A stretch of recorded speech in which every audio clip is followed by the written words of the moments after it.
scheduled a virtual appointment with him and my OBGYN to update her and told her this whole situation. She was appalled and strongly recommended that he not travel during this time. She said, "In my professional opinion, I'm going to recommend you reconsider your plans very strongly. In my personal opinion, I'm going to insist on it. It was probably on me for not alerting her sooner." His travel plans. After that, he is still going but adjusting his dates, so he will be back on the 22nd. There will be, one day, an overlap with his siblings. His mom isn't too happy he won't be there for Christmas. She suggested he fly back later on the 25th instead so he could spend a part of Christmas Day with them, but he said no. It's still not ideal for me. My mom and aunt have insisted on speaking with his parents, so we've scheduled a call with them later today. I also reached out to my best friend about this. She was livid and informed her husband that she doesn't care if it's on Christmas Day. If I went into labor, she would drop everything and be there. She's also been updated about who will be with me while he is away and will be visiting. Updated. Baby girl was born on December 20th at 6 pounds 10 ounces at 9:42 p.m. My mom, aunt, and best friend were there during labor. My mom was present during birth. She's healthy, and we're all exhausted, but I'm so grateful for my support system. My ex-fiancé did not make it for the birth. During the video call with his mother,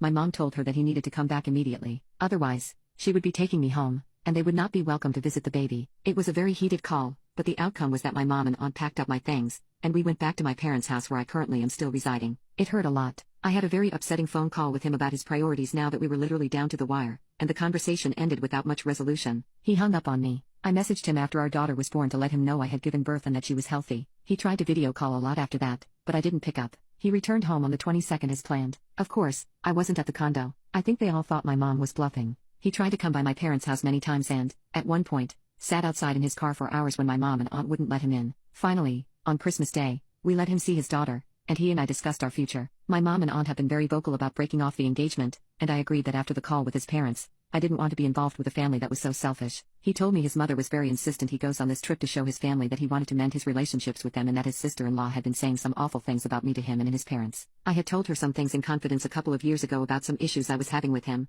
and she turned it around on me. This was the nail in the coffin. I can't possibly marry into a family this toxic. So, as it stands now, I have broken off the engagement and will live at my parents' house. We have scheduled couples therapy, and our first session is tomorrow. He has apologized profusely and asked to stay with me to help with his daughter. My mom doesn't want him sleeping here, so he's been coming by in the morning to help with her and then leaving in the evening. His parents have told him that they would like to see our daughter as soon as they come back, and he has video chatted with them once to show our daughter to them. My baby girl is healthy and has a nursery set up in my childhood bedroom. She's surrounded by people who would give her the world. My aunt, whom I haven't seen since I was 10, is here. Those are the positive things I'm focusing on.